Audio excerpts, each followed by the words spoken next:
Voilà, bonsoir tout le monde. J'espère qu'on m'entend très bien.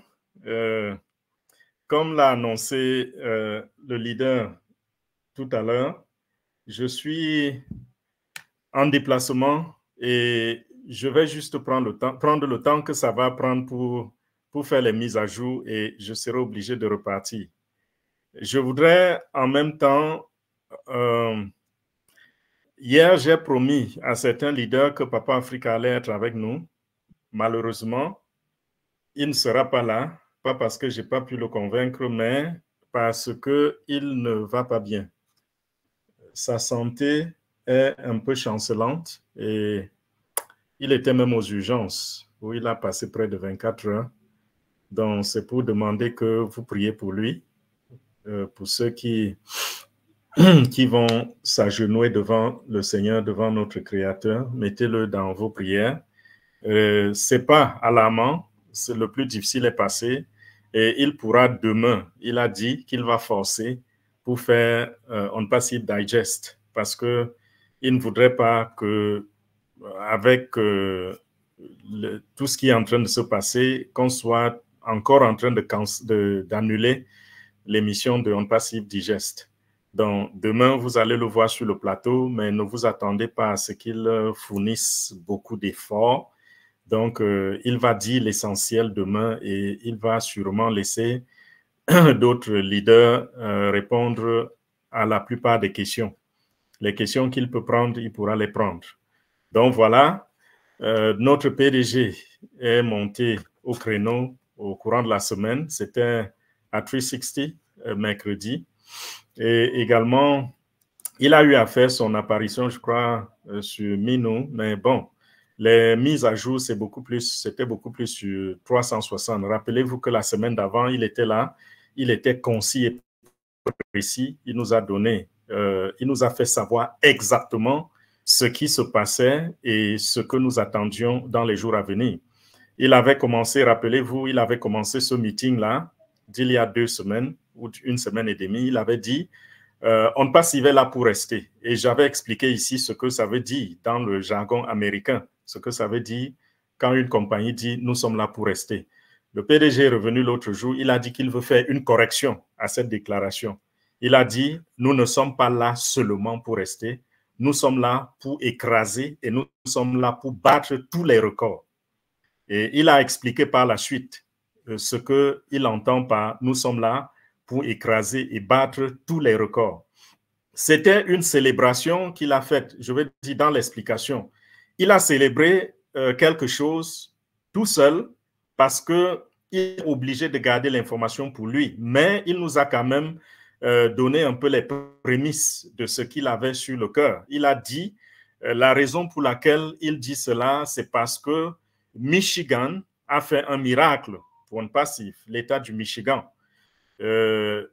Monsieur H a toujours, comme il nous le dit, il bat toujours ses cartes et il cache certaines cartes à cause des inimitiés que nous rencontrons sur le marché, à cause de la compétition nauséabonde que nous rencontrons dans le domaine des affaires, parce que rappelez-vous que On Passive s'est toujours considéré pas comme un adversaire, pas comme un ennemi pour d'autres entreprises, mais plutôt comme une entreprise qui arrive sur le marché pour aider tout le monde, qu'on soit nouvelle entreprise, ancienne entreprise, individu, groupe, organisation. On Passive est là pour aider.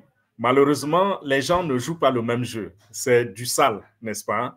Et c'est la raison pour laquelle, quand il bat ses cartes, il s'arrange à ce que les jokers, les hearts, il les garde avec lui. Et il a dit que ça, c'est l'un de ses jokers qu'il a toujours gardé parce qu'il cherchait un certain niveau dans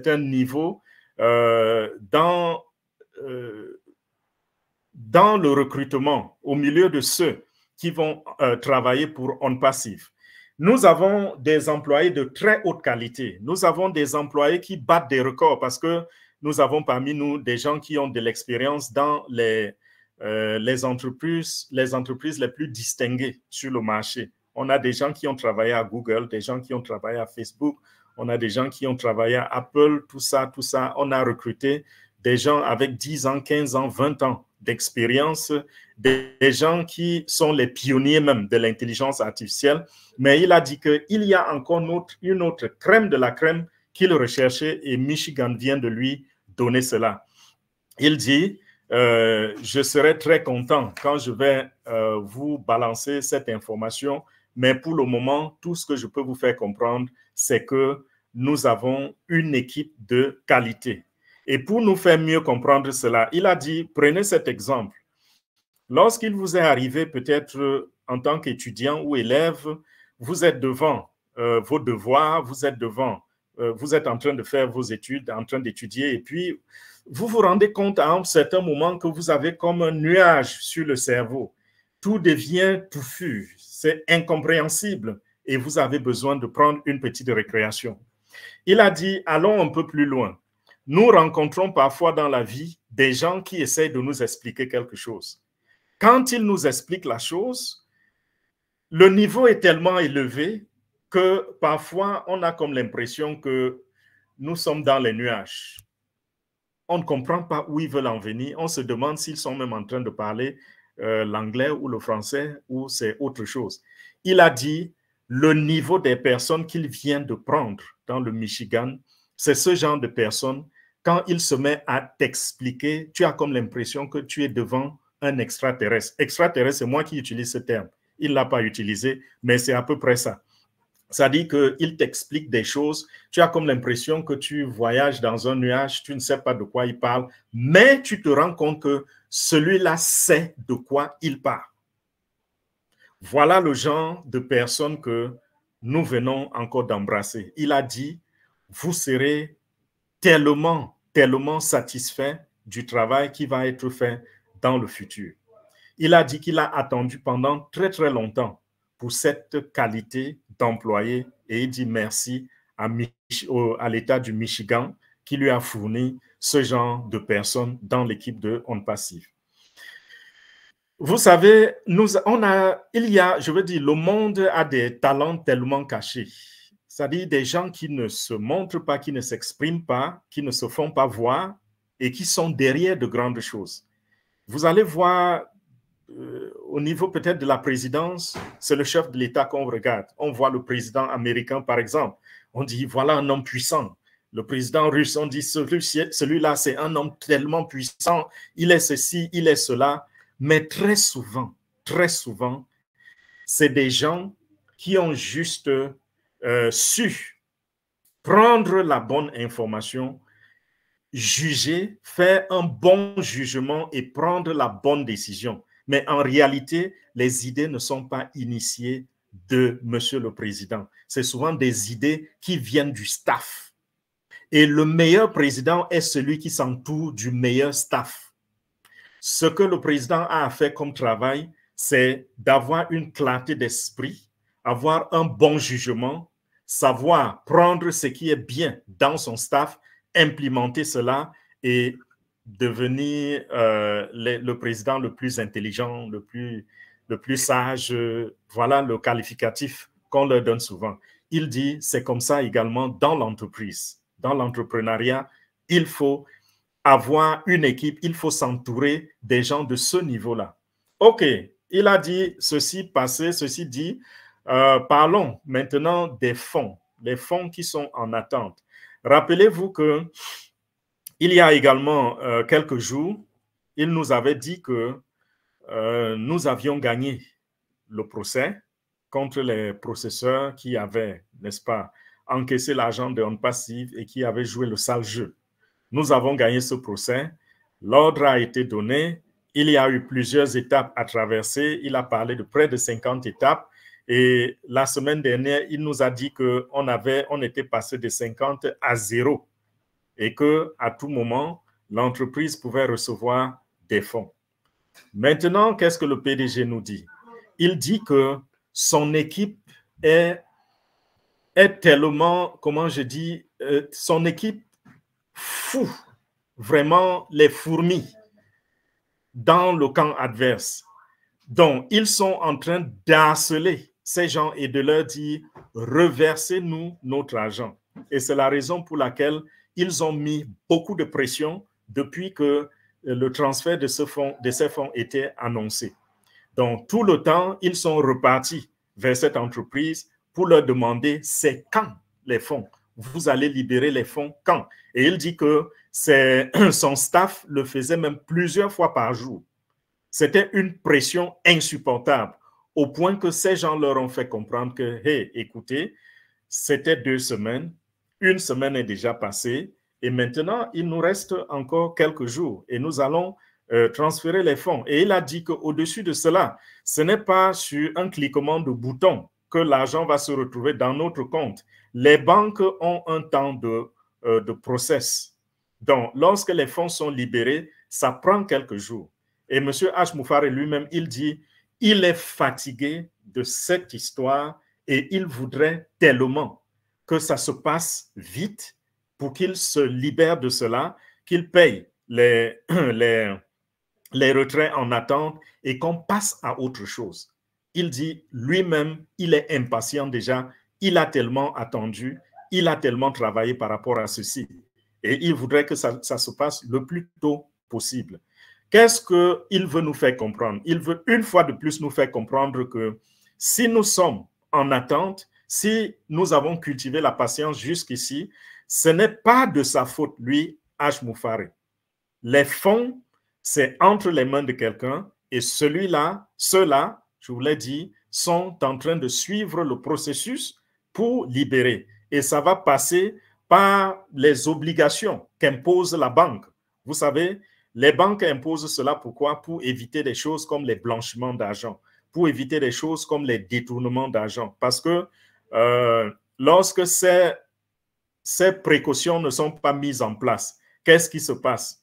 Des gens avec de l'argent sale vont faire rapidement des transferts, faire passer d'un compte à l'autre, et c'est comme ça qu'on fait disparaître des fonds sales. C'est comme ça qu'on blanchit de l'argent. Donc, les banques ont mis sur pied un système qui leur permet d'avoir un certain contrôle, qu'il n'y ait pas de précipitation et que tous les transferts se fassent de manière limpide et de manière transparente, que ce soit retraçable pour qu'on soit content de vivre dans un monde où le crime n'est pas en train de prendre le dessus. Donc, voilà les précautions que les banques prennent. Donc, qu'est-ce que ceci veut dire? Il a dit, ils ont dit 1 semaine, il ne sait pas si c'est 1 semaine de business ou bien c'est 1 semaine sur le calendrier. Parce que la différence entre semaine business et semaine calendrier, c'est quoi? C'est que la semaine business, c'est les jours ouvrables. Donc, quand on dit 1 semaine, c'est les jours ouvrables. Si on dit 7 jours business, ça veut dire que c'est par exemple, de lundi à mardi suivant. C'est ça qui fait 7 jours business, parce qu'on ne compte pas le week-end. Mais si c'est les 7 jours calendrier, ça veut dire c'est de lundi à dimanche, n'est-ce pas? Donc, d'un moment à l'autre, et lui-même, il a précisé, il a dit, s'il s'en tient à ce que ces gens nous ont donné comme promesse, ça veut dire, quand nous nous rencontrons ici la prochaine fois, c'est-à-dire à la prochaine émission de On Passive 360, nous aurons déjà de très bonnes nouvelles à vous annoncer. Voilà ce que le PDG a dit de sa propre bouche. Donc, selon lui, si ces gens sont fidèles à leur parole, d'ici mercredi, On Passive pourra témoigner que les fonds sont arrivés dans ses caisses. Et il dit, voilà donc la raison pour laquelle vous avez constaté dans l'écosystème que nous avons encore prolongé de 10 jours votre activation de O-Connect et bien sûr aussi de O-Tracker. Voilà comment ça s'est expliqué. Maintenant, il a parlé de l'autre produit que nous sommes sur le point de mettre sur le marché. C'était O-Verify. Il a dit la semaine d'avant, je vous ai parlé de O-Verify et je vous ai dit que c'était presque achevé. Maintenant, à l'heure où je vous parle, O-Verify est donc achevé. Et ce que la compagnie est en train de faire par rapport à O-Verify, ce sont les tests d'assurance et de qualité. Donc, c'est en train d'être testé. Et quand ça finit d'être testé, donc ils vont tester, n'est-ce pas, les niveaux, la performance, la sécurité. Ça, ce sont les derniers tests qu'on applique sur une application lorsque les développeurs ont dit, voilà, l'application peut être déjà utilisée.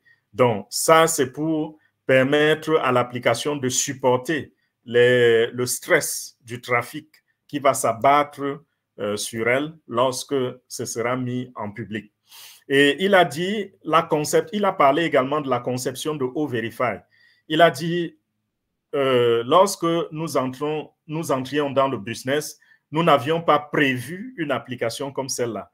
Mais au fur et à mesure qu'on avançait, on s'était rendu compte que pour l'identification, nous aurons besoin d'une application qui va faire le KYC, Know Your Customers.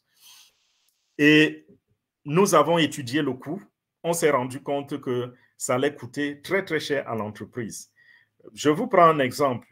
Si, par exemple, une application de KYC coûte $5, multipliez un peu $5 par le nombre de fondateurs seulement que nous avons. Je ne parle pas du reste des autres affiliés qui sont arrivés après. Seulement 1 500 000 multiplié par 5. Vous voyez déjà ce que ça allait coûter uniquement pour identifier les membres fondateurs de OnPassive. C'était des millions de dollars. Ça fait combien? 7 millions et demi, quelque chose comme ça, si j'ai bien calculé. Enfin, je n'ai pas calculé, je devine que ça fait 7 millions et demi.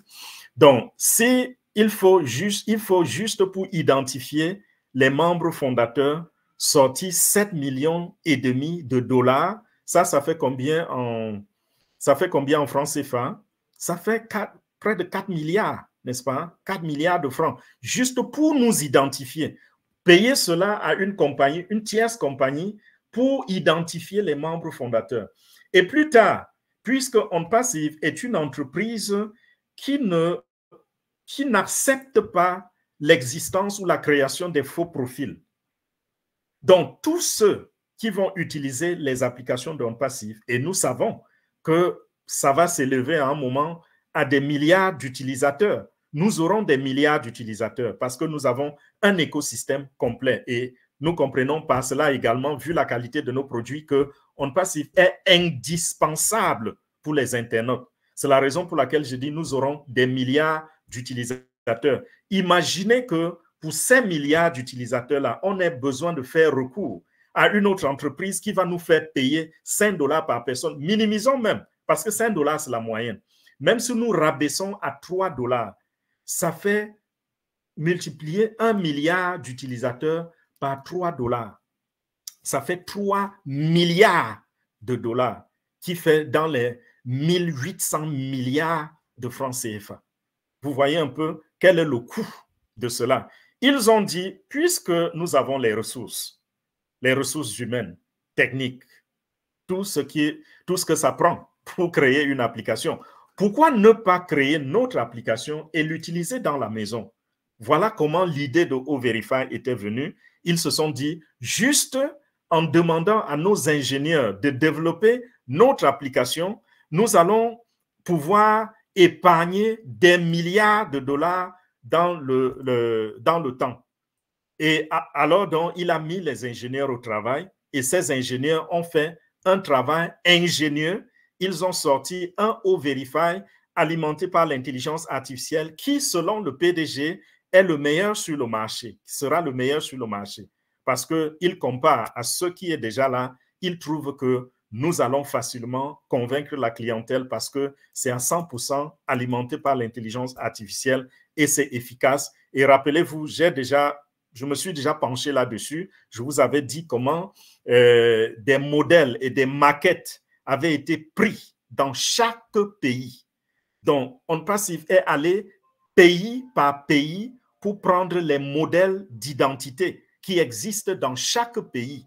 Et on a travaillé cela, on a incorporé cela dans notre système et ça a permis à l'intelligence artificielle d'apprendre sur chaque pays individuellement, de façon que lorsque nous allons lancer O-Verify sur le marché, chaque pays va y trouver son compte. Chaque pays sur la planète va trouver son compte dans O-Verify parce que O-Verify sera adapté à son système d'identification. et l'efficacité, la sécurité qui vont accompagner O-Verify vont permettre à ce que les entreprises, les gouvernements fassent confiance à cette application. Il a dit, voilà comment est né O-Verify. Et maintenant, nous nous rendons compte que ça peut également devenir une source de revenus, une autre source de revenus pour les membres fondateurs de OnPassive. Donc, non seulement nous allons épargner de l'argent en utilisant en interne O-Verify, mais nous allons également vendre O-Verify et pouvoir encaisser de l'argent. Je me suis beaucoup attardé dessus dans le passé et je vous ai fait comprendre que O-Verify, c'était une aubaine aussi parce que, imaginez-vous, vous vous levez un matin, on vous dit qu'un département ministériel a été inscrit sous vous pour utiliser O-Verify comme étant votre affilié. Imaginez ce que ça peut vous faire, ça peut vous donner comme revenu. Une seule entreprise, une seule entité, un seul client de cette carrure, de ce gabarit peut nourrir votre famille pour le reste de votre vie. Parce que imaginez un peu, quand vous dites que une grosse entreprise a décidé d'identifier, une entreprise avec des succursales internationales a décidé d'identifier ses employés en utilisant O-Verify et que cette entreprise soit enregistrée sous vous comme votre client. Ça veut dire chaque personne qui va rejoindre cette entreprise, chaque client de cette entreprise qui devra être vérifié, chaque individu dont l'entreprise va dire, nous avons besoin de mieux savoir sur votre identité, cet individu-là va vous apporter de l'argent parce que chaque personne qui sera inscrite, ce sera au moins $1 qui viendra à OnPassive et vous aurez un pourcentage dans ces $1. Et ces pourcentages, ces commissions-là cumulées, ça va vous faire des revenus des milliers de dollars chaque jour, chaque semaine, chaque mois. Voilà un peu le potentiel. J'essaie d'expliquer ça pour que vous compreniez un peu le potentiel de O-Verify. Parce que O-Verify, ne limitez pas seulement ça au fait que vous allez y mettre votre identité, mais voyez également O-Verify comme étant un véritable business. Et il a dit, ce qu'ils vont faire après cela, c'est qu'ils vont essayer d'intégrer O-Verify dans l'écosystème de façon que nous puissions l'utiliser en interne et également vendre O-Verify comme étant un business. C'est un produit très intéressant. Donc, maintenant, le souci de OnPassive, le souci de l'administration en ce moment, c'est l'intégration de O-Verify. Bien sûr, après qu'on ait fini avec les tests. Et les tests, le niveau de tests que nous sommes en train de faire, c'est des trucs qui prennent juste quelques jours. Donc, si les tests sont concluants, si c'est fait avec succès, ça veut dire que très bientôt, ça va être intégré. Et les choses tombent bien. Pourquoi? Parce qu'en même temps, j'ai parlé des fonds tout à l'heure. Si les fonds sont libérés, les paiements vont être faits. Nous serons sur le marché. Nous allons vendre au Connect. Nous allons acquérir de nouveaux clients. Et quand ces clients arrivent, on a besoin de les identifier. Et en même temps, quand on les identifie, on nous identifie aussi parce que au fur et à mesure que ces clients arrivent, nous encaissons des commissions. Et ces commissions ont besoin d'être retirées, bien sûr, après une véritable identification. Donc, voilà pour ce qui est de O-Verify.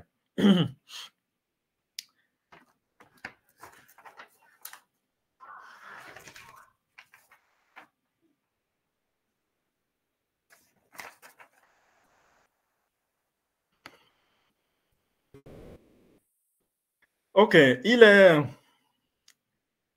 revenu sur les personnes qui ont été recrutées dans le Michigan. Je crois que j'ai dit ça déjà. J'espère que je ne me répète pas. Il a dit dans les jours à venir, il sera très content de nous expliquer ce que ces gens vont apporter comme valeur à l'intérieur de l'entreprise. Et ce sera très intéressant et les idiots vont regretter. Quand il parle des idiots, bon, cette partie, c'était pour blaguer. Quand il parle des idiots, il parle de ceux qui n'ont pas cru en l'entreprise, ceux qui ont combattu l'entreprise, ceux qui ont pensé que c'était du n'importe quoi, c'était un autre truc. qui venaient pour leur prendre de l'argent. Ces gens, c'est ça qu'il a appelé les idiots. Mais il a dit, OK, c'est toujours bien parce que on ne peut pas avoir, tout le monde ne peut pas avoir la clarté d'esprit, n'est-ce pas? Il faut bien que, pour que vous appréciez ce que vous avez, que vous ayez à côté de vous des idiots. Ça, c'est ce qu'il a donné comme explication. Et pour finir, M. H. Moufari a également essayé d'expliquer un peu quel était un autre passe-temps des ingénieurs dans l'entreprise. Il a dit, je voudrais vous faire comprendre aujourd'hui que ce n'est pas tout ce qu'on engage qu'on réussit toujours. Il y a des fois, on décide d'essayer quelque chose. Il a pris l'exemple de l'avion. Il y a un avion asiatique qui était tombé dans l'océan. Singapore Airlines. Singapore Airlines. D'accord, merci Amazon. Singapore Airlines, il a pris cet exemple, il a dit, voilà, c'est un accident qui est arrivé, les choses ne réussissent pas toujours, on fait des affaires, on se retrouve devant l'échec parfois, il y a des choses qu'on tente qui ne marchent pas, mais ça ne veut pas dire que lorsque vous avez connu un échec, vous allez jeter l'éponge. Il a dit, il est bien vrai que cette catastrophe-là a emporté plus de 200 personnes, mais ça ne veut pas dire qu'on ne doit plus jamais prendre l'avion. Non, au contraire, l'avion, c'est, selon les experts, l'avion, c'est le moyen de transport le plus sécurisé, n'est-ce pas? Il n'y a pas mieux que cela. Quand on voit combien de personnes meurent sur la route chaque jour, on voit combien de personnes sont tuées par les trains, on compare cela aux accidents d'avion, on se rend compte que l'avion reste le moyen de transport le plus sécurisé. Il a dit, c'est la même chose dans le domaine des affaires. Et c'est comme ça que eux, à un passif, ils fonctionnent. Il dit, très souvent, les ingénieurs vont s'amuser peut-être à prendre quelque chose, avoir une idée, et prendre cette idée, essayer de la développer, essayer de créer quelque chose autour de cette idée et voir comment cette idée peut avoir des tentacules sur d'autres applications. Comment intégrer cette idée dans d'autres applications. Parfois, ça marche, parfois, ça ne marche pas, et parfois, même quand ça marche, c'est encore plus efficace que l'idée originale de cette application-là, et ça fait que la compagnie gagne doublement. Il a dit qu'ils font cela, mais il reste focalisé sur l'objectif principal et sur la vision principale de l'entreprise. Donc, il s'arrange à ne pas se détourner de l'objectif. Donc, c'est juste un peu comme, comment on dit, réfléchir hors de la boîte. C'est un peu comme rechercher une nouvelle intuition, rechercher de nouvelles idées qu'on peut ajouter. Un peu comme vous avez votre business et à un moment, vous vous dites, et si j'ajoutais tel élément à mon business? Mais rassurez-vous toujours que votre business reste sur sa ligne, que ça reste dans son couloir. Donc, le rajout que vous allez faire, si ça échoue, vous le détachez simplement et vous le jetez à la poubelle. Mais si ça marche, qu'est-ce que ça va faire? Ça va augmenter votre rendement. Voilà un peu dans quel sens. Ça, c'était juste pour nous dire un peu quelle est l'attitude, l'état d'esprit des ingénieurs pour ce qui est de la créativité. C'est sur ces mots-là que M. H. Moufari a terminé sa réunion de l'autre jour et il est, comme il dit lui-même, il est pumped, il est tellement content parce qu'il sait que nous allons écrire un nouveau chapitre dans quelques jours seulement. Donc voilà, merci pour votre attention. Comme je vous ai dit, je ne vais pas rester très, très longtemps. Je pense que nous avons